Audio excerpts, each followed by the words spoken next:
One. What about you? Welcome to episode X, a year reflection on Chef Fit. Welcome. One and Chef all. Fit first anno. Fucking come on. Why didn't you tell me you were wearing glasses for this one, pal? I could have fucking put something out. I thought I had them on, and then I went like this when you said 3, 2, 1, go. And I went to pull my glasses down, and they weren't there. And I was like, right there, they are there. Bang. I was like, yeah, it's an anniversary episode. Let's go. Folks, OBG in the fucking gaff. Come on. A year, Cam. A year. Fucking madness. It's funny, man. Time is a strange fucking. I swear to God, I feel like it only started like 2 months ago, and I'm only getting used to it. I'm only learning new things, and every little bit of it feels like it's brand new to me. It's kind of strange to think about. Like I think back, obviously, you know, we all look at this from different angles, and whether you're someone who's in Chef Fit Elite, whether you're someone who's just been looking at the videos for a while, whether you've just been watching the podcast, and there's a lot of you who've just taken the message and you've applied it and you've tried to change your life yourself. And a lot of you have been successful. And I've had a lot of chefs message me to go, I never joined, but I did fucking make a massive change. And it all stemmed from what you were saying about getting your shit together. And you were the first person to step up and go, listen, if you're a chef, it's like your arms aren't tied behind your back. You can't fucking do something about it. This is what I'd recommend. So there's been an entire year of that, you know, and for me, it's fucking mad looking back. It's mad looking back because I actually think that I was in a completely different job. I was in a completely different fucking frame of mind, where my future was going, all of these things. And it really does show what you can do in a year. Do you know what I mean? What you can really achieve in a fucking year if you gear your mind towards the right thing and you surround yourself with the right people and you're resourceful enough to find out the right things. You can really do stuff, you know, you can really change things. From my own personal developing the business and seeing all of that shit, and then seeing the fucking chefs go from day one to fucking now. And a perfect example is you, bro. Do you know what I mean? It's like you were one of the first chefs I ever spoke to.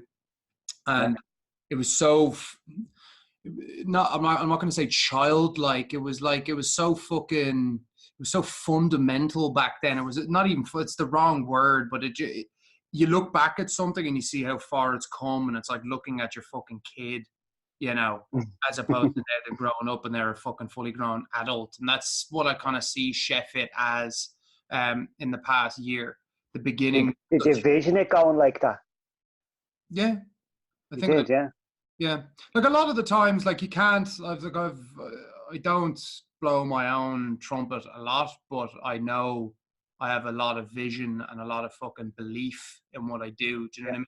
I don't do something unless I think it's going to be, unless I knew it was going to happen, you know. And it was never a pet project or a side burner. From day one, you were like, right, what I'm going to do now is I'm going to do fucking Chef Fit. Yeah. And you said you were going to start a movement. The movement is fucking flying right now. And like I said, it feels like it's only 2 months ago. It feels like I only started. I feel like I'm only learning in the last month how to lift weights, even though I've been doing it for a year. And I'm on to like the third level of lifting. First I learned how to lift, then how to lift heavy, and now I'm learning how to master. Not master. I'm blue belt. That's where I am. That's what I feel like. Totally, 100%. And like if you think about, it's a massive journey. It's some journey for me from the inside. Yeah, mental, absolutely. You know, for the people listening in, as one of the chefs coming from inside, to looking back on it today, when I put up my progress pictures, and the before and after was 3 days to the year apart. And then I just start reminiscing when I was looking at that, and I was like, Jesus Christ, I can't believe that's a year. There's no way on earth that's been a year. Incredible. That's the thing, like that phrase, time flies. It really does, you know, when you're doing, especially when you're doing things that are worthwhile, you know.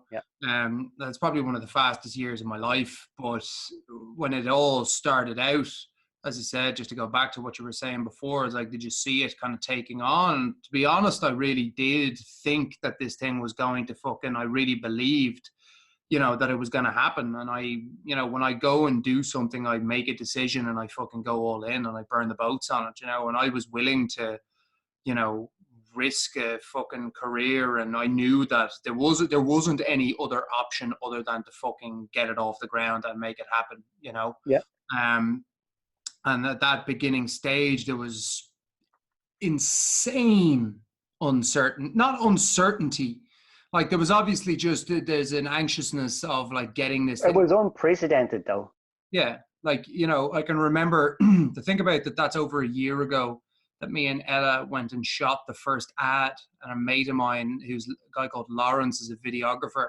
Remember we went to Sandymount Beach, which is the famous beach in Dublin. So if you ever see like fucking Conor McGregor trying to see a video, you see these fucking red chimneys and the striped chimneys in the background. Like that's Sandymount Beach. So you'll see a lot of films that are filmed in Dublin. You know, you'll see scenes on that beach. So we went to that beach anyway to shoot the ad. And even think like that first video, I was like, I think I was fucking sharpening knives or something like that for the Facebook ad. And I remember fucking talking like this. It was like, this is the special new pro and all of those things. And it was so, you know, it was so surface level. And I hadn't even fucking, like, I had no idea the form that the message was going to take. And I remember doing that video and coming home, and then me and Ella went for a walk down the canal in Dublin. You know, and I was like, Jesus, this is exciting and all of this. And I remember the next week, then the end of August last year, we put out the first video, the first ad, like when we started I had to fucking put money behind it, you know, and it was like, right, Jesus, we're going to see how this fucking thing goes, you know, total stab in the fucking dark. And it was pretty overwhelming, the amount of people that applied to be within it. Now, obviously, a lot of people were just going to like, this is a shit, like chef fit, what the fuck? And I think they're just going to click out of interest. But there was a core group of chefs who I spoke to initially, and Peter being one of them, you know, and we initially did a 30-day challenge. And I was like, right, we're going to fucking bring in this group. We're going to do a 30-day challenge, and we're going to see whether we can transfer, you know what I mean, what we're going to do in 30 days. And my plan was, I was going to get, I wanted 50 chefs. I ended up getting like 14, I think, in that first group, which just kind of shows it's one of those things where you just have to be able to take things like that on the chin and keep fucking moving forward. You know, my expectations were probably higher. Probably better off that you didn't have 50 if you think about it now. Yeah, totally, because I probably wouldn't have been able to manage it. And it wouldn't have been as close-knit. So when we think about what happened there, my plan was I have 30 days to blow these chefs away and fucking get them to a point where, you know, we get a serious result, and we can then craft the message around this and move the fucking thing forward, you know. It's a serious shot in the dark, and there was a lot of first times for me, you know, and it was like picking up the phone for the first time and talking to a chef and going through a fucking call with them. You know, at the end, it was like, cool, well, we've got to put some money down to put in the deposit, you know, and all of those things were like fucking pissing my pants. Things that I do falling off a log now, you know, but back then it was so new to me. And then coaching the group. But the special I thought you were hiding behind my couch when I saw your ad the first time. Yeah, totally. A lot of us did. You were like, Chef, have you got a sore back? That was a bit too specific, almost. Do you know what I mean? Well, it was a good. But have you got a sore back? Is your name Peter? Yeah. But I think that was at the start. I knew all the I knew the pain. I definitely knew the pain with chefs. Like I had done a bit of chef fit in person. It wasn't really chef fit though. It was just kind of like 4 chefs would come in. I train them in a room, and we do 8 weeks consistently, you know, and then they'd fuck off again. And when we started off, then it was like I had a good idea of what the problems were. Obviously, my own background and service and my brothers and shit like that. That I knew what the story was, but I didn't really know what we were trying to do necessarily. The message that we were trying to convey, what Chef Fit is actually about, what it's supposed to embody. And after that, in that first 30 days, or I think it was a 28-day challenge specifically, and it was a mind-blowing one. It really was. It was mind-blowing because for me, I remember in the first couple of days, like there was a core group of guys. It was yourself, Liam, Anto, Bobby Knowles, Kenny Cuff, Gav O'Sullivan, fucking Raymondo, aka the Foot Monster. Raymond D. Armstrong. From Liverpool. I can't remember his fucking name. Who else did we have? Did have a guy from Liverpool? Yeah. We had Sinead and her head chef. Ian Daly. We did a few. We did Daly. Yeah. John Rellahan. And those chefs were in there. And what I saw in those first couple of days was, I remember one of the chefs started to open up about mental health issues, and I think that was the start of it. It was a live video that they came to me first and were like, I'm really struggling with these things. And I was like, do you know what you need to do? You need to do a live video on this. And he did. And that was what started it all. And I remember like even Liam Kiernan, who's one of the fucking fit as fuck, lean as fuck, giving up smoking, ripped as fuck, happier than he's ever been, in a fucking great spot, got his confidence back, overcame the burnout. Liam was like, at the beginning, he didn't trust me. He didn't trust anything. He wasn't sure of himself. He was fucking terrified of putting himself out there. And he saw that one video of one of the chefs talking about the same problems that he was having. And for him, that was like the start. So in that moment, he's like, fuck, thank you. And he then had the permission to step forward and start expressing himself. And then the group really, and obviously like Peter stepped in and became the GOAT, and he became a leader within the group very quickly. And it formed into this tribe mentality. And this was something I was harping on about from the very beginning, is that we're a tribe. We're in this together. We're pushing each other. We don't fucking stop. We motivate and we keep going. And that really, really consolidated in that first 28 days, where after that 4-week period, everyone was like, fucking hell, now I'm fucking sticking on. So I think from that 14, then I think about 8 or 9 chefs. And we were only floating around for the months after that, because obviously when I was started off Chef Fit, I was working full time as a personal trainer as well. So yeah, big time. Running both. You were battling with that as well, while we were all battling with our shit. I was losing my shit. Feeling each other out, yeah. Yeah, I was losing my shit some days. Do you know what I mean? And your hair was fucking mental. Yeah, I had mental hair. I used to fool myself going, right, we'll grow it real fucking long in the top, shave a bit short, I'll fucking slick it back, look sick. Actually just looked like a deranged fucking lunatic who walked. You look like Arthur Shelby. Arthur Shelby, is that who I looked like? That's what it was, yeah. Arthur fucking Shelby from the Peaky fucking Blinders. Because when you slick it back, and you might have it perfect when you press go, but as soon as you move, then this part is... Yeah, you'd be like middle parting. Yeah. End up looking like one of those lads who walks around town with a plastic bag inside a plastic bag and nothing else. Mapping at buses. Was the Tash for character coming into Chef Fit, or did you have it long before that? I had the Tash for about 2 or 3 years before that, I think. Oh, okay. Both. I don't even know what the fuck. Tash has been around for a fucking while now. What did you do in Movember and then it stuck, like people giving up smokes for Lent? My old lad had a Tash. My granddad had a Tash. And I went through a bit of a fucking seriously gimpy phase, right? Just before McGregor beat Poirier years ago, I ended up with a man bun. And I always claim that I had it before he did, because I did once before. Like me with this tattoo. You bet. Lights off. Lights out. Let's go. Let's go, son. Don't show the lamp the fucking rose, or it fixes its pants. The lamp thought it was getting there. If right. The sneak out the back door. The lamp thought the eye from Pixar was coming in the door. Yeah. Back to the shit hair anyway. So I had the fucking I had the McGregor fucking bone. I rocked that for about 2 years.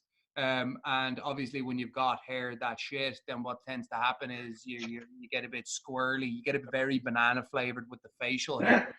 I started growing out a beard, but I have a bit of a weird structure when it comes to facial hair, because when it grows on my chin and my jawline, it looks like pubes. So it's like I'd be rocking it and I'd just be cultivating.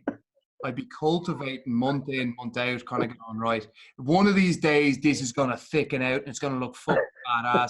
So I think I got about a year into that. And then I realized that you actually look like a fucking moron, pal. You look like literally an extra from like Sons of Anarchy or something like that. Yeah, brilliant. Creep. So you got rid of that, kept the tash. It was in Thailand, got a fucking shaved that. Then I had the tash, and then I had the Shakespeare. So I had the soft patch with the tash, which is way worse. Porn strap. That's fucking, if someone walks into your neighborhood with that fucking facial hair, someone is calling the fucking authorities. Do you know Where do you cut it off? Like if you have just this little strap? I was trying to go for the little fucking front rat's tail. Yeah. So it was a progression from pubes on the fucking face to fucking go for the Shakespeare, and like, fuck it, I'll just shave the thing off. And then it just started from there. I can't remember what period that was. I think that might have been about fucking, Jesus, 4 or 5 years ago now. And you kept the tash since then? No bother, man. I have like a little spot here and here where it just doesn't grow. Dimple. Oh, stop. Same. Yeah. I can go like 3 days without shaving, and then tell people that I shaved this morning, and they believe me. Totally, 100%. Like all over. I like we have to stay clean shaved in work. I don't have to shave every day because it takes me a day before I even start to get it. I couldn't imagine you would. Have you ever had a heavy amount of facial hair? Ever? I had a goatee once or twice. I think was that when you were bald? Yeah. That was Peter's circle. Yeah. That was Peter's fucking few bets down in Ladbrokes phase. Yeah, just a perfect little circle. And then like I was so new to it, I didn't know where you stop here. Like, what do you do? Do you go up to here? Do you go to where you can see it? Do you fade it out, or what the fuck is going on? I'm getting rid of it. And then all the schmig is grey. And I was like, that's actually a bit distinguished. Yeah. Fabian Barthez is fucking you. Yeah. Because like my own hair went grey when I was 21. And then when I grew the goatee out, I had a little bit of colour here. When you were 21. 21 over the space of about 6 or 8 weeks, yeah. So I met your brother, man. He's the same. Is he the same age as you? No, he's in his 40s. He's got no grey. He got no grey hair and a big beard, and he's ripped the fuck. He did his first ever park run 5 weeks ago, and it was 22 minutes.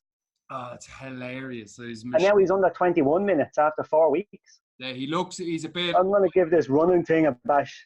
Yeah, he's one of those lads. You get lads like that. My granddad's a bit like, they're a bit sinewy or something. They're just that's what it is. Yeah, he's small. Yeah, wiry old fuckers. Yeah. He hasn't the grey hair in his head, which is mental. Yeah, 42 or something like that. Yeah, fucking mad. My dad only went grey when he was in his 50s.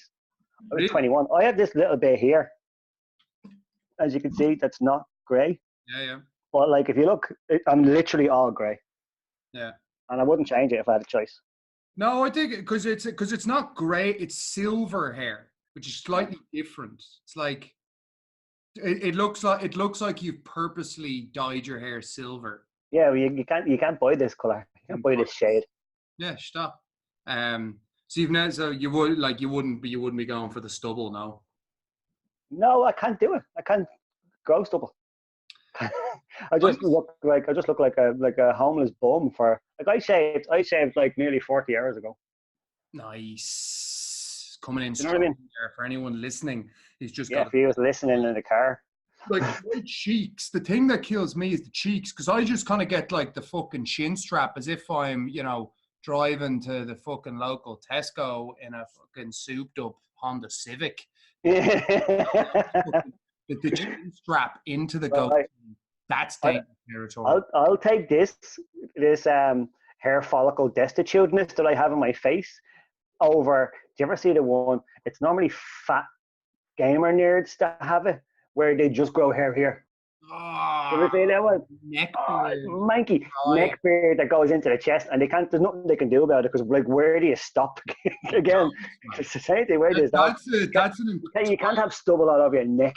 Yeah, there's obviously a certain amount of hours you exceed in World of Warcraft where you actually just they give you the follicle on the neck where you just start sprouting fucking neck beard. It's probably something to do with the nerves on an ex-pro gamer chair.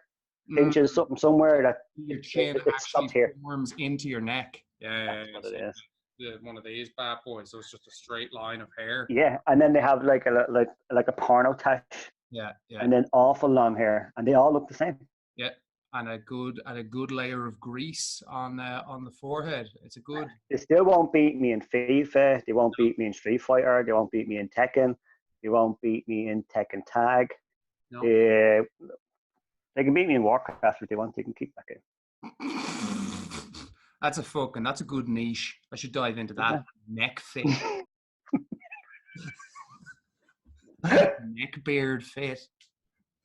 Neck fit. Neck fit. There we fucking go. Still pump a bit of Tekken, do you? Man, I'd love to get Tekken. I do. Like I was playing there's a new place in Dundrum called Gigabit Cafe. And I met Sarge and the boys there last night after work. And it was about 7:15 or something, and it was still open. And inside there, upstairs they have like 30 PCs. So like an old school gamer cafe. Oh, wow. There's 30 PCs with like all Razers, all Razer keyboards, Razer mouses, Razer headsets, like a really good setup, and then a lot of Xboxes and PlayStations. And then downstairs, and then downstairs they have 2 VR stations and 10 or 12 arcade machines.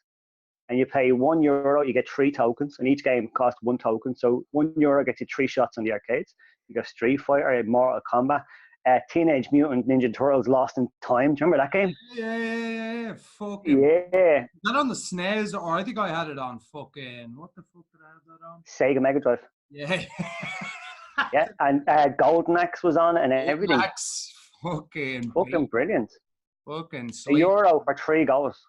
It's deadly. And they've got a nice coffee there as well. But where is the Dundrum Shopping Centre in Dublin? Yeah, where Mel was. Yeah. Right at the water there.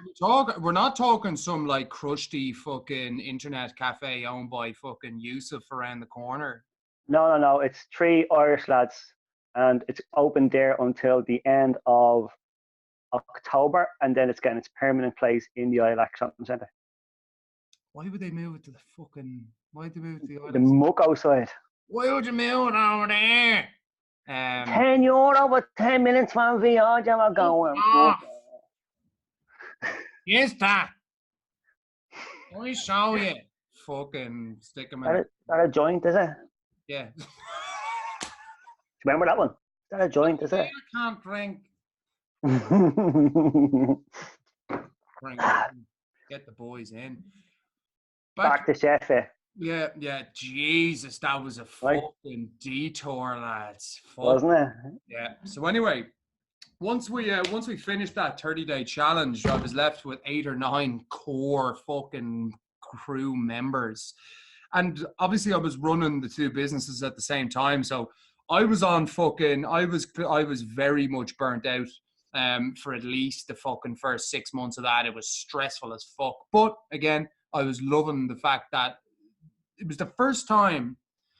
It was the first time as a coach that things, because I've coached a lot of fucking people, all shapes and sizes, you know, and it was the first time that it just clicked. Like it just, whatever I had put in practice had just worked. The results were better than fucking anything I'd ever seen, you know, and they still are, to be honest. I don't actually see, like, even like personal trainers, gyms, all that shit. I see their fucking, you know, their changes in their clients. It's like, it's actually not as good as ShefFit, you know, and we're doing it online as well, which is even more. And we keep doing it. You keep doing it. You keep having people coming in, loads of people pushing past the 20 kilos lost, loads of people, new people coming in their first month and a half, and I feel like I've known them for 6 or 8 months. They just meld straight in with the tribe, smashing goals, losing weight, quitting smoking, running 5Ks. It's mental, and it's not just like the first people that are people that have near the longest that are doing the best. Not by a fucking long shot. There's people in there that are there from day one that you don't see much of the odd time, you know, that are flaking in and out as it goes, and then you have new people coming in taking their heads clean off. Yep, literally. And I was like, that though, once we got through I think it was like fucking from September all the way through to December, And then in December, I started posting videos elsewhere in groups like Chef's Arse and stuff, and it got a lot of traction. And then I started doing sending ads out to the UK. So we got a whole influx. So I think, in the space of 2 weeks, we went from like 14 or 15 chefs to 50, in fucking 2 or 3 weeks. That was mental. It was like the tan invasion of the year 957. 957. Is that accurate? Is that accurate? No, I'm going to pull a number out my arse. Because I nearly started at 19 something, and I was like, no, I'm sure it's been longer than that. Yeah, 800 years, so 1269. Yeah, Mr. OBG. Peter's a load of Brits coming in. Fucking druid. What? I see a load of Brits came in. A lot of Tans came into Sheffield.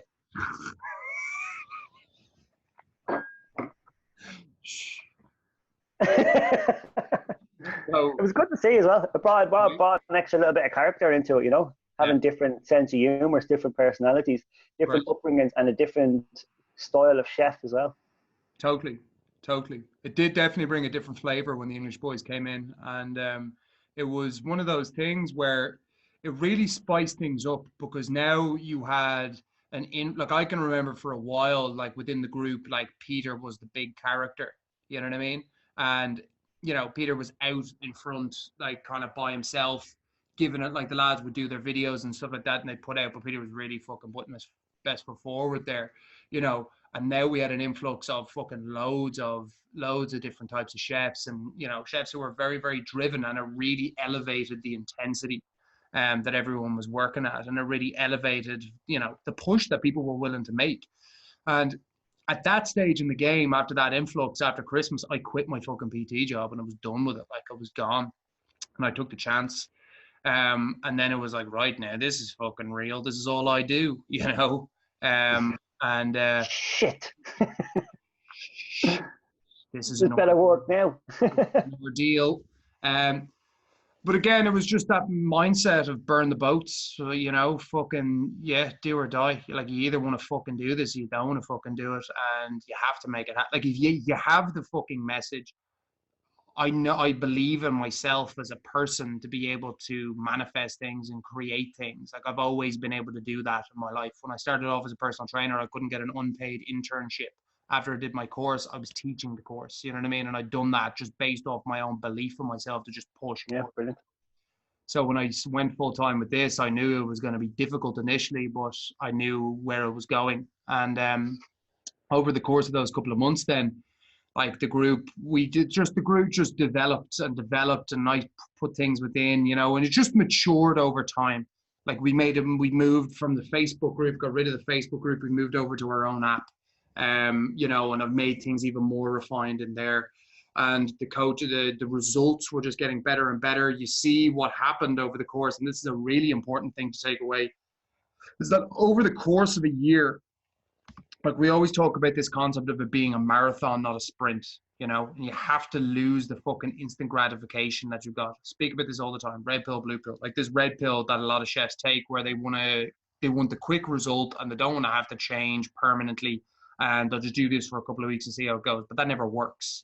The only thing that actually works is coming in, committing yourself to the long term and playing the long game, and understanding that it's not about a couple of weeks. If you can string months and months together, and then you can follow that up with years and years, the results are exponential and they're permanent, because the amount of time you're putting in there will lead you to develop patterns, habits, ingrain these fucking things as part of your life. Peter is a fucking very good example of that. So what I see now, and initially it was like all about the weight loss, but now you're starting to see the seeds that we planted last year, 1 year ago, are coming to fruition now, like 1 year later. Some people say to me, oh, you're not allowed that on your diet. And I was like, I'm not on a diet. Now, what about your chef fit thing? Yeah. Well, it's not a diet. It's not a diet. Yeah. You know what I mean? It is quite hard to explain. Oh, but you're not allowed to eat bread. I said, I'm allowed to eat bread. I can eat bread if I want to. I said, but I know now that if I eat bread today, tomorrow I'm going to be bloated. My asthma could flare up, and I'm going to put on weight. Mm-hmm. I'm allowed to eat bread. Cam, you never said to me, you are not allowed to eat bread. You said to me, here's what you should eat. Don't be a fucking dickhead. Mm-hmm. And that's not a diet. Yep.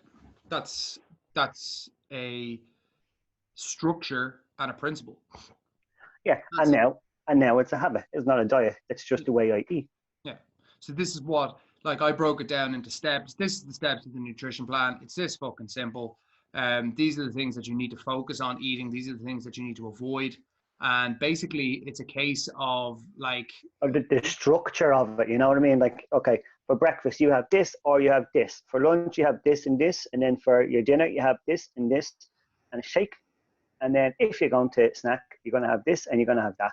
But you never said you were not allowed to have this, or we're gonna go on a reduced carbs diet, or you know what I mean, a pure protein day. Or there was nothing there. As you said, the best ones are the ones that are easiest to follow.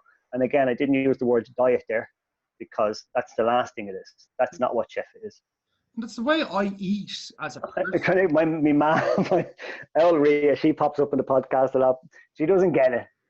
Yeah. You know what I mean? She doesn't get it. Like if I'm there and I take a picture of like a dinner that she makes, she goes, you gotta post that on your thing, slag my food. I was like, no, I'm just, I'm just taking pictures, just take pictures of everything we eat. Yeah, right. I bet you're slagging me, because we all do slag me mad food. We all do slag me mad food, like.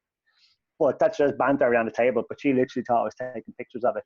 Yeah. I'm not allowed to take pictures of me mad food anymore. You know what I mean? Yeah, that's fun. She's 100% sure that I'm getting that, and I'm putting up on Instagram going, me man's a crap cook or something. You know what I mean? I did one time put up a picture and say, what can only be described as prison food. That's what it was. It was like a boiled chicken fillet, 3 boiled carrots, and a boiled potato. My one's the exact same. Funny enough, the men in my family are excellent cooks. My mum never, sister doesn't cook, and but fucking Jesus Christ! I remember coming home and just mum, anytime you'd eat, like boil pot of water, various vegetables chopped in various quantities, no salt. Bring it to leave it to simmer. There you go, pal. That is vegetable water. You can have as much of that as you like now. Stick an oxo cube in that, and you've got jus.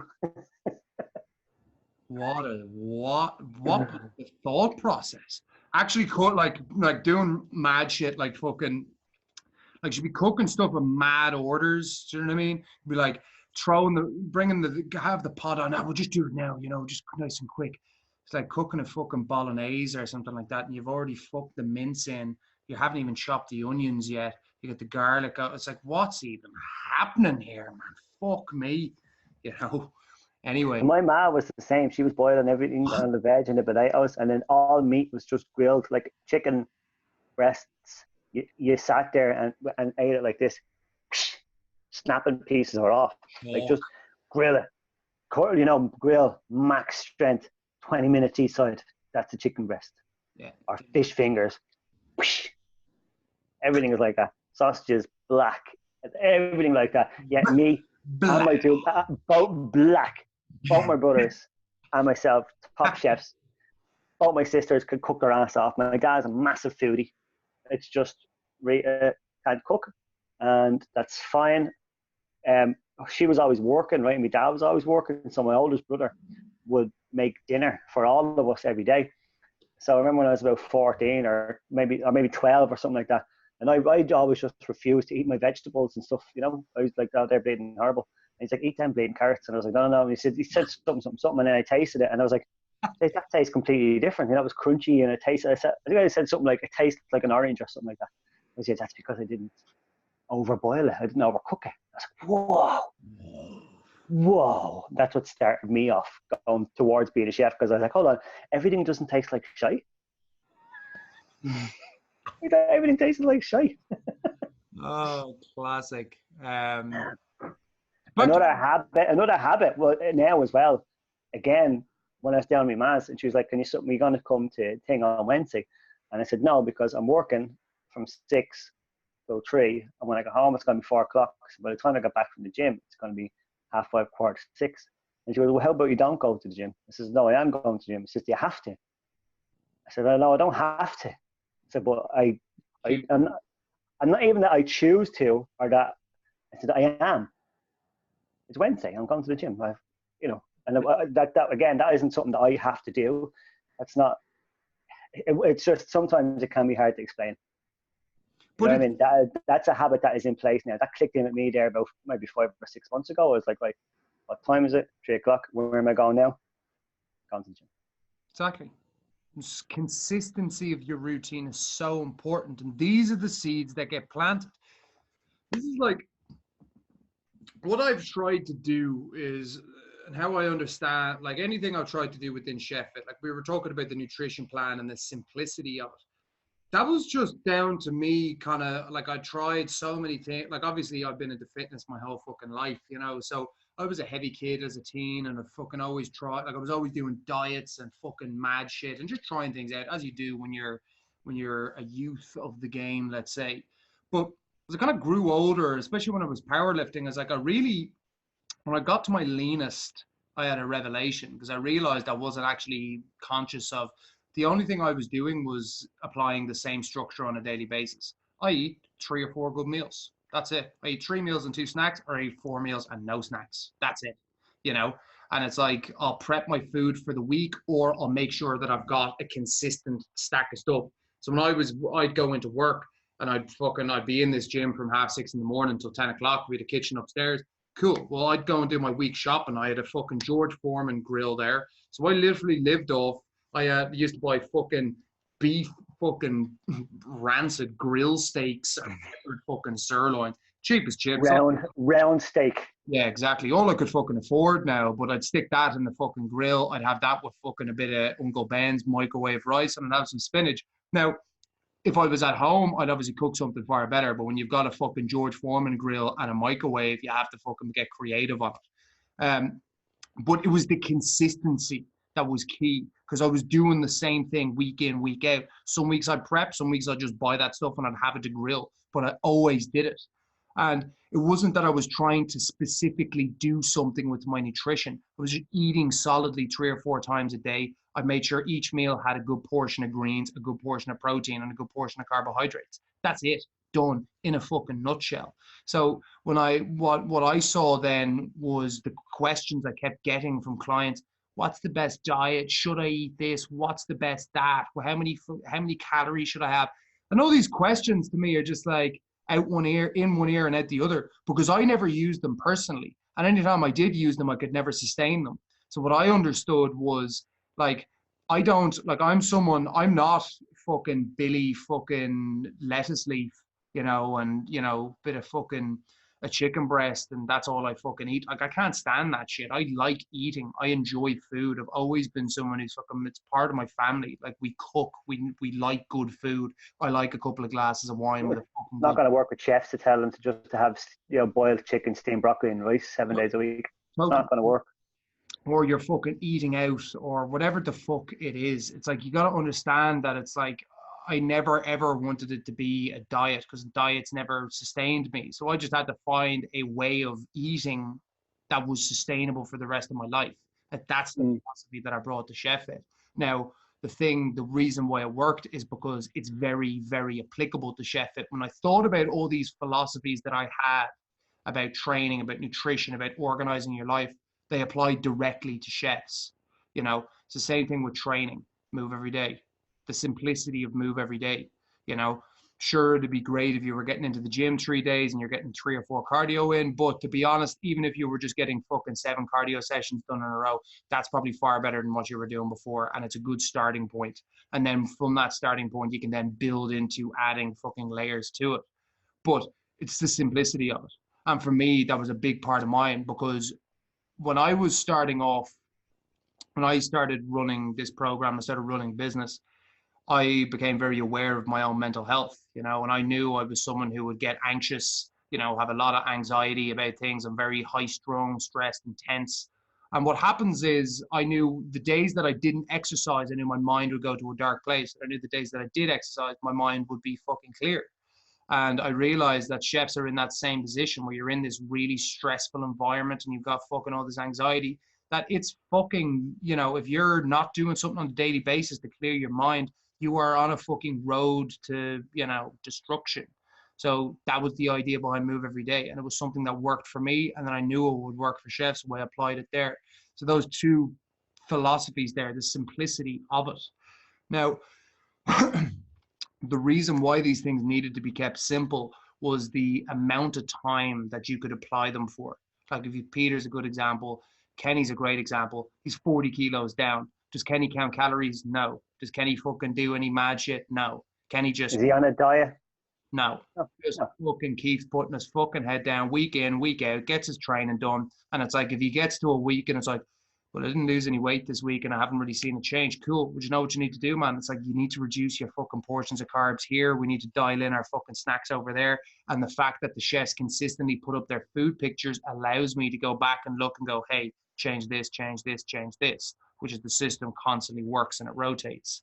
Like, these are the things that allow it to happen. And you fast forward 1 year, whereas I just had to go on a year ago, all we do is fucking intermittent fasting. All we do is fucking, you know, MyFitnessPal calorie counting. All we do, and that's the only thing. Those things wouldn't have been applicable to chefs, so therefore no one would have stuck with it long enough to achieve what they would have achieved right now, 1 year later, which is fucking substantial. You know, it's unreal. I'm also looking at chefs who have basically never walked into a fucking gym before a year ago and weren't fitnessy people, and now they're very into their fitness. Do you know what I mean? Like, that stands for, so that means something. And the whole idea within Chef Fit is that there's a hierarchy of how things work. Like, you start at fucking 0 and you have Chef Fit Elite up here, and you have level 1, 2, 3, 4, 5 to get there, you know. And to advance up those levels, you have to progress within the program. So you start off in beginner session doing real basic shit. Eventually, as you get better, fitter, and stronger, you start progressing up the ladder and you move forward. There needs to be that fucking, like, there needs to be that path to get there. The path is simple. Why? Do it for a long time. Do it for a long time, you change your life. It's that simple. A chef comes to me, he goes, you know, what can you do in 30 days? It's like, don't worry about 30 days. Don't worry about 90 days. Give me a year and I'll fucking blow your mind. And I'll change everything. I'll change everything, you know. Give me 6 months, I'll change your life, you know. But a year, that's important, because a year is where you really, that's like the sweet spot of, if you can apply something for a full year, it's habitual, it's concrete, it's in place, you know. And I think for me, especially, like, more like things that I've had to develop throughout coaching Chef Fit was, I had to develop my own routines, you know. And something that I never had was a morning routine. Never had it. Never had a deliberate morning routine. And at the start, it was a fucking struggle. It was really hard, you know. I used to wake up at fucking 5:30 and, you know, stoned to bits from the night before. And I just had fucking, I didn't have productive mornings. And I knew throughout Chef Fit that it was like, okay, Move Every Day is the key to me being in a clear state of mind. Why don't I start stacking things on top of that? So why don't I start stacking fucking, if I wake up early and I have a routine where it's like, I'm going to wake up, I'm going to stretch, I'm going to meditate, I'm going to write down my plan for the day, write down my intentions of the day, and I'm going to train. Boom. When I come back then from that fucking routine that probably takes me 2 hours, like, I am ready to fucking rip someone's face off for the day. And that is something that I had to develop in myself. And what I've noticed over time is, I feel weird if I don't get up and train in the morning. Like, I feel weird going about my day. Like, Sundays, I'll actually get a bit fiery on a Sunday because sometimes I don't fucking get a big training session. 100%. I get the exact same thing on Sundays. Yeah. Sunday morning, you're like, so what? Especially now the last 7 weeks, because the football season is out. Yeah. You know what I mean? So you're like, I'm lying in bed till maybe 8 o'clock. Mm-hmm. That doesn't sound like much to some people, but that's 2 hours extra in bed to me, right? And then at 8 o'clock, I get up and everybody's asleep. So I go down and play the PlayStation or the Xbox till 10 o'clock. And then people are getting up and I'm like, fuck. Every week I'm like, fuck. Yeah. That's 10. That's 5 hours I could have had. Yeah. Do you know? 5 hours. 5 hours. And it's not always that's a bad thing that you take that time. Like, I'll go for a walk on a Sunday, or, you know, as you do, you'd be out with the fucking family or. Absolutely. 2 hours walk every Sunday. Yeah, but I don't train super hard. No, I might train the odd Sunday, but I don't train super hard on Sundays. And I actually notice that I get a bit fiery on a Sunday afternoon or evening just because I haven't got that serious release. So anyway, what I've noticed then is I feel weird if I don't do something first thing in the morning. Like my day does not, it takes me way longer. If you think about, like, it's literally called changing your physiology. Like Tony Robbins is a motivation. Everyone knows Tony Robbins is this gigantic dude with a massive jaw. He's a motivational speaker for about 30 years. And he was talking, you know, people are like, oh, I don't have the energy to do it. And I don't feel productive and all of these things. And his biggest thing was change your fucking physiology. That was his key advice. Change your physiology. And he got everyone to stand up in the fucking room. He got everyone to fucking jump up and down, shake it out, shake it out, shake it out, you know, bang out fucking 10 squats, scream, do something. What happened was you got these people who were tired and sitting down, you got them up and to fucking like, boom, change your physiology, get moving, get at it. And what happens is what happens when you go from a state of rest to a state of fight or flight, because that's what's happening. You have your nervous system is called your parasympathetic nervous system. That's your rest and digest. Big bowl of pasta after dinner on the couch watching fucking Only Fools and Horses. That's rest and digest.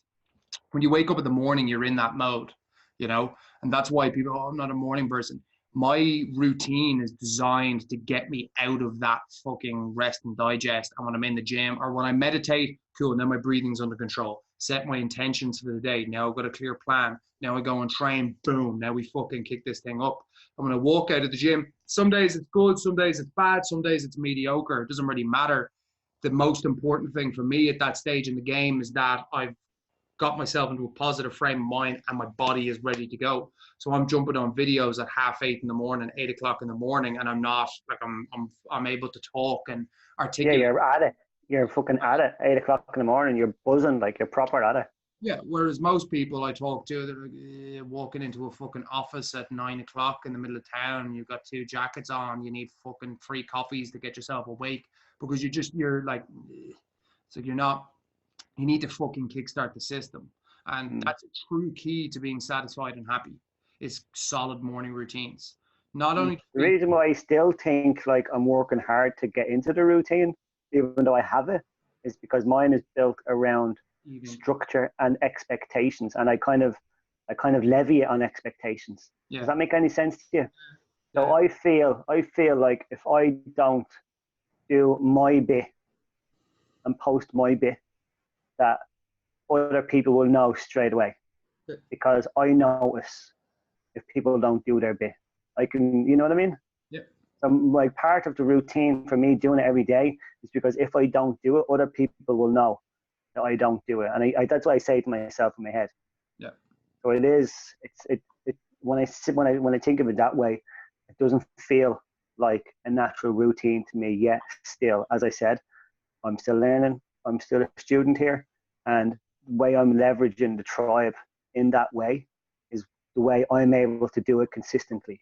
Yeah. Because I'm loud and proud about it all the fucking time, and the other people, if other people aren't posting and aren't doing it, I think that they're not doing it.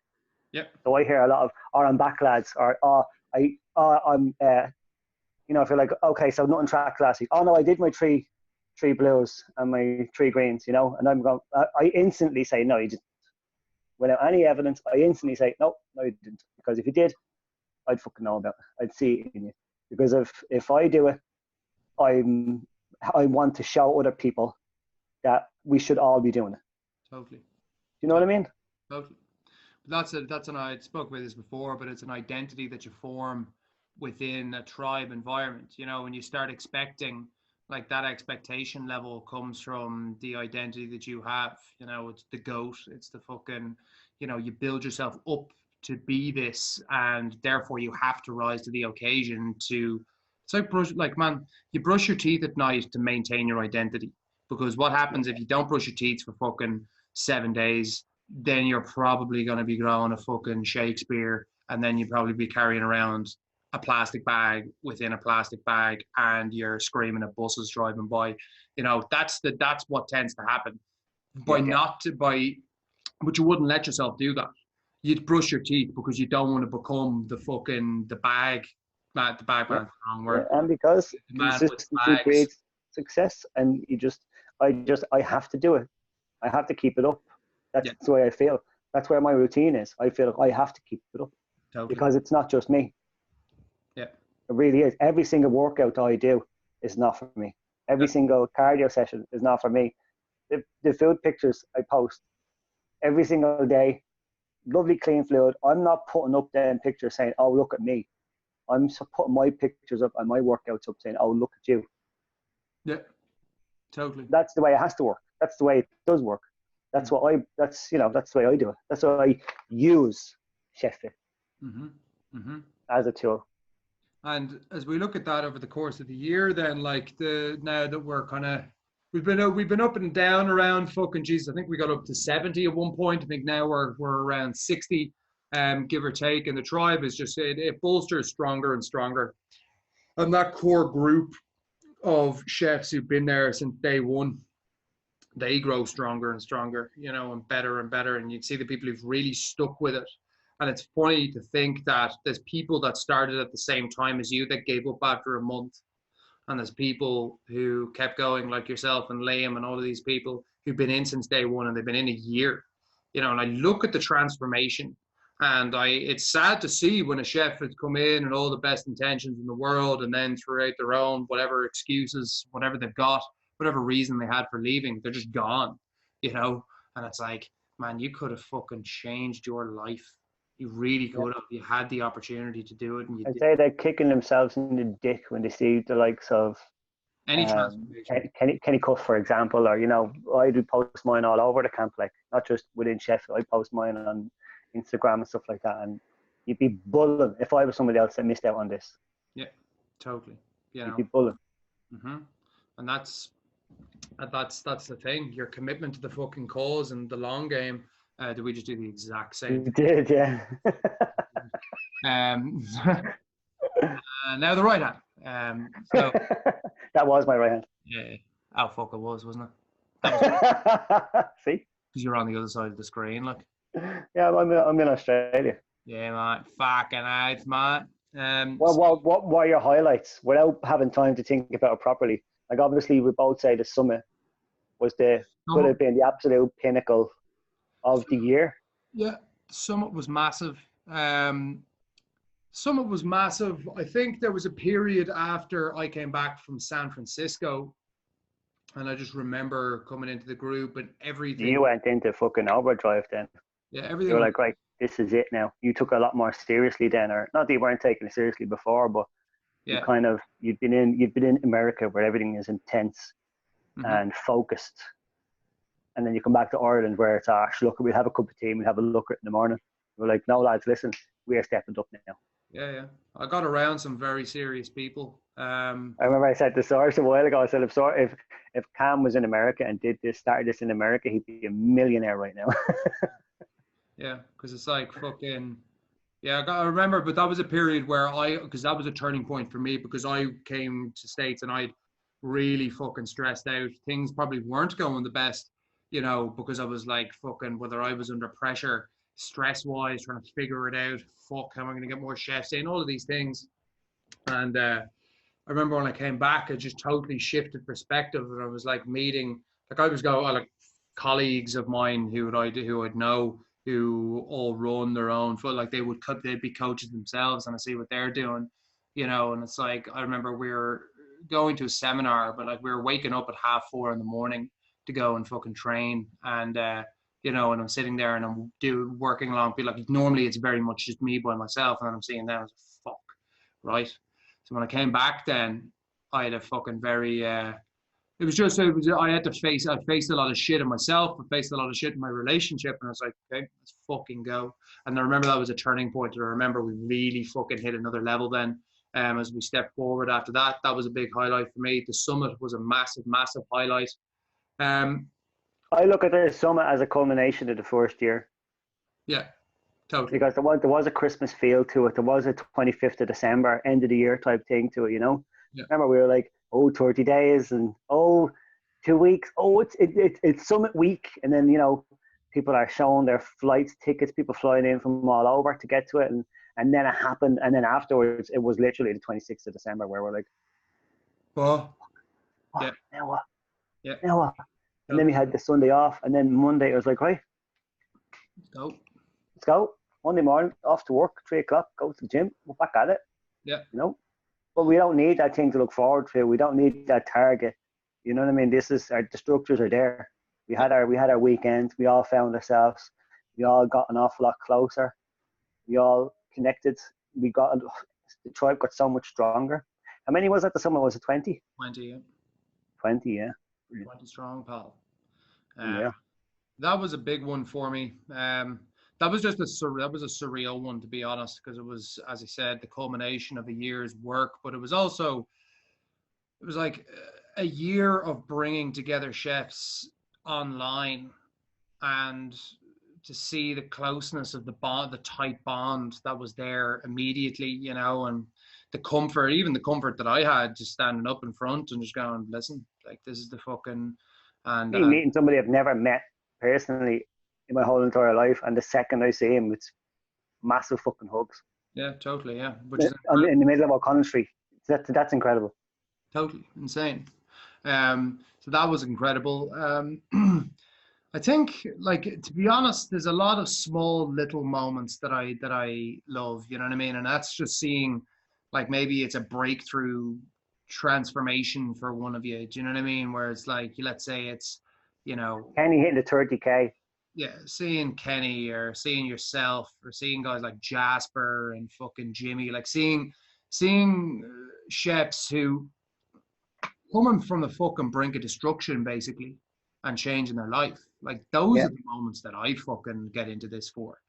Alan Sperrin, you know, perfect example. Absolute end of his fucking tether when I first spoke to him. Literally broke his back. Yeah. And then he's come back and he's fucking training for a bodybuilding show in 3 years. Do you know what I mean? And it's like, that's fucking incredible. Jimmy, like, another great example. That guy was such a fucking good bloke when I spoke to him on the phone, but I knew something was really fucking wrong. You know, I knew that he wasn't, like, and what he was telling me is, fuck me, this life is mental. Like, you know, how are you living like this? And I saw the intensity that he fucking, because I remember having probably one of the most powerful conversations I've ever had with someone on the phone. He was trapped in a box when he started it. And then literally, I swear to God, it was like Yeah. And as soon as I was speaking to him on the phone, I could hear him, like, he was like rising.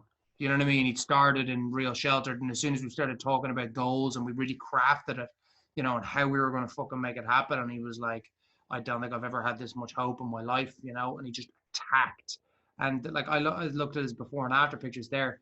It's like less than fucking, it might be 2.5 months he's been in, like 10 weeks now. And I looked at the pictures and he's down like near 100. Yeah, I think he's down like fucking 24 kilos or something mental like that, and totally fucking straight edge, gave up the smokes, gave up the fucking gave up everything, used the drugs, all of that done, over. Fucking cigarettes, the whole lot. So much happier. It's like, fuck, that's unbelievable, you know? And there's so many stories like that. Connor Curran, another, like, when he ran his first 5K and he managed to do it in under 35 minutes, which would reach the level of Chef Fit, the first level. And he was so fucking happy with himself, you know, and then to see him take that momentum, and now he's like, he was stuck at a certain body weight and he just couldn't shift it, and he wanted to get leaner, and then he broke that through, and there was a mental breakthrough, and he just kept fucking going. That's incredible. You know, and these are all moments for me that go like, that's why we do this, you know. For every motherfucker that, you know, talks shit on an ad, that fucking said, who's this fucking cunt in his mustache? What the fuck? This is all bollocks. All chefs need, you know, all these comments and fucking remarks and all the doubt that people have tried to instill or put across. When I get those moments, it shuts it all out. And no, it makes it sweeter. Yeah. It really, really does. Totally. You know, and the funny thing is, those people will never know, and I don't expect them to ever know. But it's like, with all the, you know, and I've received a lot of ridicule since I started Chef It, by the way. People mightn't actually realize that there's a lot of, I've taken a lot of flack and a lot of shit and groups and ads and all sorts of shit, you know. Yeah, but it's not your first rodeo, you know what I mean? You know, you've had an apartment on the internet for a long, long time. So these keyboard warriors, they can try. Like, yeah, exactly. If somebody else was just, if you hadn't been so attuned to trolls and the internet and being street savvy, and then if you're somebody that wasn't like that, and then started up something like Sheffield and put your character online, that could stop you dead and go, oh my god, what are these people saying? Oh, I've made the wrong choice, and then just go and hide in the hole. Yep. Very easy to do. Very easy to do. You know, when we see these life-changing moments, it's like, nah, fuck yes. You know, that's the fucking story. That's what we're about. You know. And I suppose a highlight for me was one of the first times when we did the chipper challenge. Yeah. And there was 3 weeks in a row where I won the 3 physical weekly challenges that we had. Yeah. And I was like, lads, you know what? You can all fuck off. This is me now. There was a period where I think you were on a fucking unbeaten rampage. Yeah. And there was, it might have even been a lot longer than that. It might have been 5 or 6 weeks where it was like, right, is anybody going to beat this chap? And I was like, longer than that. It was months, man. I was like, no, they're not going to. No. And I like that Headspace and Parkrun are strong parts of Chef Fit. They're in the plan, and I brought them in. Yeah. I like that. That's always good. And the meetups and Strava, yeah, and the meetups as well. I'm super proud of that. Yeah, that's pretty cool. Yeah, and this is what the whole thing of the tribe. You form identities within it, and Peter was always pushing that from day one. It's like, listen, fucking Stall Down Bricker will be lit. It's gonna be lit, boys. Let's go. There was always that 5K down in Brick Lane on a fucking Saturday morning. He was always going on about it. I went and did it with him, you know, at the end of the fucking 30-day challenge. That was the first time that any of the Sheffield people had met up, was when me and you did the parkrun. Totally. And you dragged me out with Ryan kicking and screaming. You're like, oh, I don't know how I'm going to fare. I haven't run in ages. And you beat me going backwards for the whole fucking thing.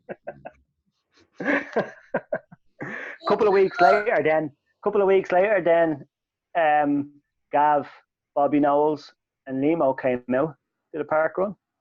And then since then, me and Limo have barely missed one. Yep. Gordo comes all the time. John. Now we have Shane.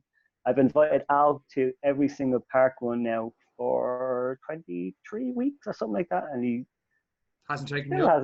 Nope, he's a cunt. And then he was working 2 doors down from me. Text him every day. You going for a coffee? Nope. No chance, pal. No chance, pal. Not going to be seen with the likes of you, he said. Your bollocks. Well, that's what I took from his silence. Yeah. Their lack of. Some year, man. Some year. Other moments, like the fucking, like I remember Ella took a picture of it one day and sent it to me. Like, Ella's far better for remembering moments than I am. Ella's my girlfriend, by the way. She's quite involved in the group. And she's fucking been the rock since the beginning, you know, and she's had my back, and she's always, remember, she'd see things in the group. But I think it was a round table. Like, I remember there was a couple of months, it was actually a long time, like we do round tables, which is a call. You're seeing a video of me and Peter together. Imagine a call like this with loads of chefs on it, right? Used to do round tables, and I'd be lucky if I got a handful of people on it. Like, if I got 3 or 4 people on it, it's like, woo, what a fucking round table. And I think there was one round table where we had 18 chefs on it. And that was like the first time. Went from like 2 or 3 showing up to 18. I remember Ella took a photo of the live stream and sent it to me and goes, this is what it's all about. This is a fucking big moment, you know? And that was after San Fran. Where things just started happening, you know, and I was like, fuck me. That was a moment and I remember looking at that picture going, yeah, it's fucking serious shit, you know. It's fucking like 20 people on a live call talking about their fucking goals and their progress and all of those things. And I think, like, I suppose taking this thing into the harbor and taking it into closing, you just need to step back and actually realize, you know, how fucking, and this is something I didn't do at the beginning when I was stressed out of my mind. Like, I didn't take a step back and give myself the perspective of going, this thing is fucking mad. This is incredible. Like, I could never have foreseen, someone had told me this a year ago that it would have turned into this.